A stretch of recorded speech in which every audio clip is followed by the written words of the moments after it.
کبھی تکلیف میں پھنس جائے تو وہ کہتا ہے ہائے ہماری قسمت خراب تھی آج. تو یہ کفریہ یا شرکیہ کلمات ہے. اس طرح کہنے سے انسان شرک میں مبتلا ہوتا ہے کہ بھائی تمہاری تقدیر کی وجہ سے کچھ نہیں ہو رہا, یہ تو اللہ نے فیصلہ کیا ہوا ہے. اور لوح محفوظ میں یہ لکھا ہوا ہے بالکل کہ آج انسان یہ کھائے گا, فلاں دن انسان یہاں جائے گا, یا فلاں دن انسان مر جائے گا. یہ سب تقدیر کے فیصلے ہوتے ہیں. تو وہ آدمی کہنے لگا یا محمد آپ نے بالکل سچ کہا. پھر صحابہ کرام میں چرچا ہوا یار یہ سوال بھی کر رہا ہے اور کہہ بھی رہا ہے کہ آپ نے سچ کہا. پھر اس آدمی نے سوال کیا کہ احسان کیا ہے, آپ ہمیں یہ بتلائیں.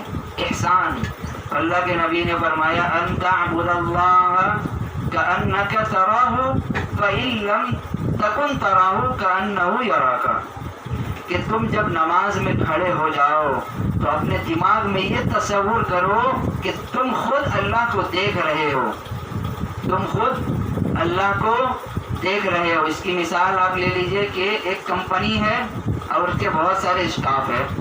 جب کمپنی موجود ہو تو اسٹاف کیا کرتے, اطمینان سے اور ایمانداری سے کام کرتے ہیں کہ ہمارا کمپنی ہمیں دیکھ رہا ہے. اگر یہاں بے ایمانی کرے اور اگر یہاں کوئی غلط کام کر لے تو ہمیں نوکری سے نکال دے گا وہ, لہٰذا وہ بالکل ایماندار اس وقت بن جائے گا. جب کمپنی موجود نہ ہو تو اس کو تو پتہ ہے کوئی دیکھ نہیں رہا, اب کرو بے ایمانی, کوئی کہنے والا نہیں ہے. تو یہ تعلیم دی کہ جب تم نماز کے لیے کھڑے ہو جاؤ تو ذہن میں یہ تصور رکھنا ہے کہ میں خود اللہ کو دیکھ رہا ہوں. حالانکہ انسان دیکھ نہیں سکتا, بس تصور کرنے کو کہا گیا. سوچو دماغ میں کہ میں اللہ کو دیکھ رہا ہوں, نماز پڑھ رہا ہوں, اللہ ہمارے سامنے ہے. تب انسان کے اندر خوف پیدا ہوگا, تب انسان کے اندر ایک ڈر پیدا ہوگا کہ میں اپنے مالک کے سامنے کوئی ایک کام کر رہا ہوں تو اس کو اچھے سے کروں. لیکن انسان جب نماز پڑھنے کھڑا ہوتا ہے تو اس کے دماغ میں کاروبار کا ہی چلتا ہے کہ دکان کس طرح صحیح چلانا ہے, یا گھر کا کوئی ٹینشن ہوتا ہے کہ ابھی نماز پڑھتے ہی بازار جانا ہے, کچھ لانا ہے, یہ کرنا ہے. تو انسان کے دماغ میں یہی سب چلتا ہے. لیکن اپنے دماغ کو کہاں رکھنا ہے, اللہ کی طرف رکھنا ہے کہ ہم اللہ کو دیکھ رہے ہیں. فرمایا آگے کہ اگر یہ تصور ممکن نہ ہو, اگر آپ یہ نہیں سوچ سکتے ہیں کہ ہم اللہ کو دیکھ رہے ہیں, تو ایک کام کر لیں, یہ تصور کریں نماز پڑھتے وقت کہ اللہ آپ کو دیکھ رہا ہے, اللہ آپ کو دیکھ رہا ہے. یعنی CCTV کیمرہ ہمارے سر کے اوپر لگا ہوا ہے. اگر کمپنی نہ ہو دکان میں تو اسٹاف اگر کیمرہ دیکھ کے بھی گھبرا جائے گا, وہ یار یہ تو کیمرہ چالو ہے ابھی. اور کمپنی ہو نہ ہو, کمپنی کا کیمرہ لگا ہوا ہے, لہذا ایمانداری سے کام کرو. تو اللہ تعالیٰ نے کیمرہ فٹ کی, اللہ تعالیٰ کیمرے کی ضرورت نہیں, اللہ تعالیٰ خود دیکھ رہے ہیں. لیکن ہمیں یہ تصور کرنا ہے کہ ہم جو نماز پڑھتے ہیں یا کوئی بھی عبادت کرتے ہیں, خیرات صدقات, سب میں ہماری نیت یہ ہونی چاہیے کہ اللہ ہمیں دیکھ رہا ہے. اگر ہمیں یہ تصور کرنا ممکن نہ ہو کہ ہم اللہ کو دیکھ رہے ہیں, تو یہ تو تصور ممکن ہے نا کہ اللہ ہمیں دیکھ رہا ہے. تو اللہ کے نبی صلی اللہ علیہ وسلم نے ارشاد فرمایا کہ یہ ہے احسان. تو اس آدمی نے کہا کہ ہاں آپ نے بالکل سچ کہا. پھر آگے سوال کیا کہ آپ ہمیں قیامت کے بارے بتائیے, یہ قیامت کب آنے والی ہے.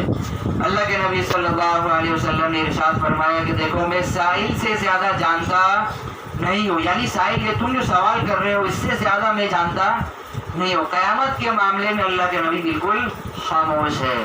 اس کے اوپر قرآن بھی خاموش ہے, حدیث بھی خاموش ہے کہ قیامت کب آئے گی, قیامت کا دن کون سا ہے. علامتیں بتلائی گئی ہے قرآن کے اندر, علامت ضرور ہے, حدیث میں علامت ہے کہ یہ قیامت کی علامت ہے, قیامت کی نشانیوں میں سے ہے. لیکن قیامت کون سے دن ہے یہ کسی کو پتہ نہیں ہے, خود آپ صلی اللہ علیہ وسلم کو بھی پتہ نہیں ہے.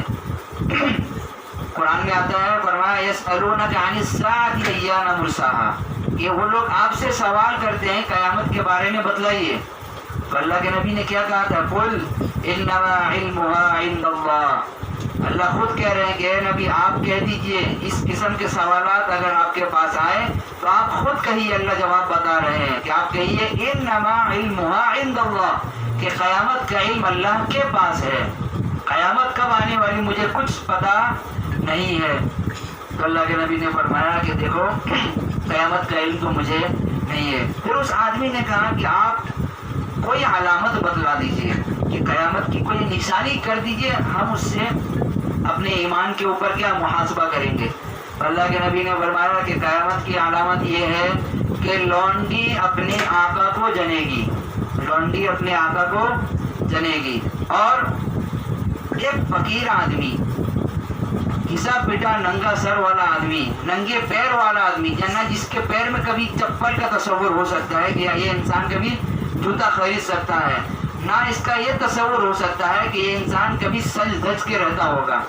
ایسا آدمی جب کسی بلڈنگ کی تعمیر کرے, ایسا آدمی جب کسی بلڈنگ کو بنانے لگے, تب سمجھنا کہ قیامت قریب ہے.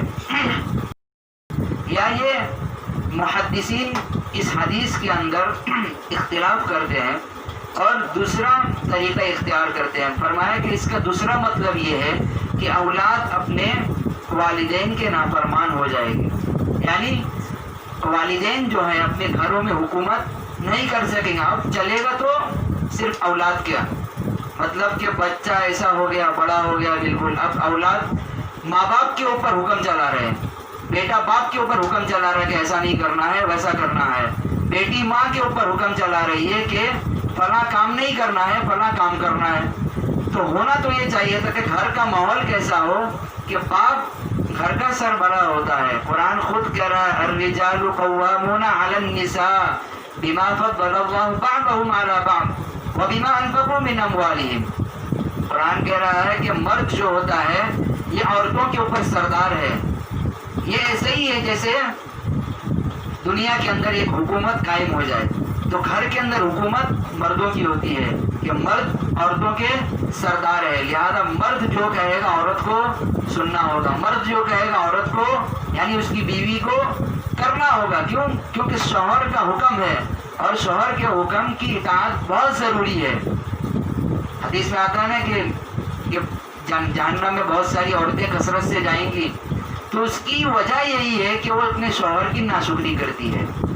اس کی وجہ کیا ہے کہ وہ اپنے شوہر کی ناشکری کرتی ہے, لعن طعن کرتی ہے اپنے شوہر کے اوپر, کیا میرے شوہر ایسا ہے فلاں ہے. یا شوہر اگر کوئی بازار سے کوئی سبزی لے آئے تو اس کے اوپر کہنا یا سڑا ہوا اٹھا کے لے آیا, ایسا ویسا نہیں. عورت کو چاہیے کہ اپنے شوہر کی عزت اس طرح کرے, اس طرح عزت کرے گویا کہ وہ اپنی عزت کر رہی ہے. کہ ہر انسان کو اپنی عزت بہت محبوب ہے, بہت پسندیدہ, ہر انسان چاہتا ہے کہ ہماری عزت ہو.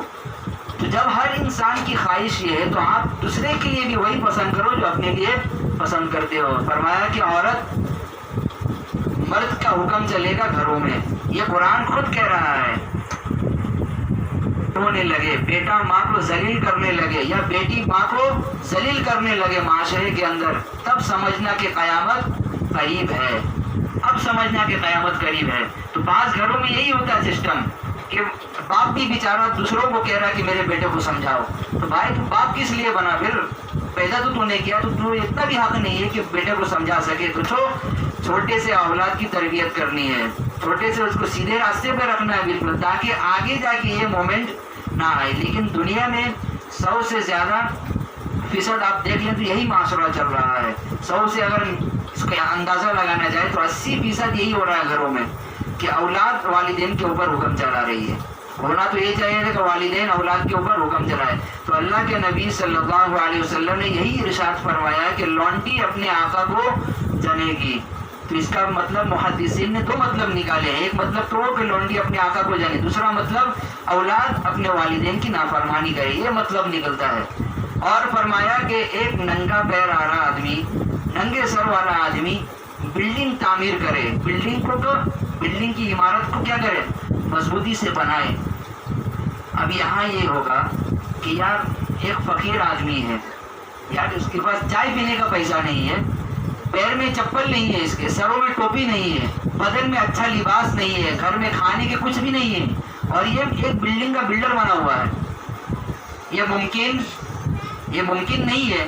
لیکن جس تیزی سے اس نے ترقی کی ہے, ابھی پہلے تھا فقیر, 2019 میں تھا فقیر, بالکل مانگتا پھرتا تھا یہاں وہاں, لیکن 2020 میں یہ دیکھا جا رہا ہے کہ ایک بلڈنگ کا مالک ہے. تو جس تیزی سے اس نے ترقی کی ہے تو اسی تیزی کے ساتھ دنیا بھی ختم ہونے والی ہے, اسی تیزی کے ساتھ دنیا بھی اپنے اینڈ تک پہنچنے والی ہے. جس طرح اس فقیر کو امیر بننے میں ٹائم نہیں لگا ہے تو اسی طرح دنیا ختم ہونے میں ٹائم نہیں ہے زیادہ. تو اللہ کے نبی صلی اللہ علیہ وسلم نے فرمایا کہ قیامت کی یہ نشانیاں ہیں. بیٹا ماں کو ذلیل کرے, باپ کو ذلیل کرے, اپنے بڑوں کا ادب کھو بیٹھے, تو اب سمجھنا کہ قیامت قریب ہے. اس ویڈیو کو اپنے دوستوں کے ساتھ ضرور شیئر کیجیے گا اور اس ویڈیو میں کمنٹ کر کے ہمیں لازمی طور پر بتائیے گا کہ آنے والے وقت میں آپ کس طرح کی ویڈیوز دیکھنا پسند کرتے ہیں. اور اگر آپ نے ابھی تک ہمارا چینل سبسکرائب نہیں کیا تو فوراً سبسکرائب کیجیے, ساتھ ہی بیل آئیکن پر کلک کریں تاکہ مزید آنے والے ویڈیو جہاں وقتاً فوقتاً آپ کے لیے اس چینل پر اپلوڈ کرتے ہیں وہ آپ کو وقت پر ملتی رہیں اور آپ ان سے مستفید ہوتے رہیں. اگلی ویڈیو تک ہمیں دیجیے اجازت, اپنا خیال رکھیے گا. اللہ حافظ.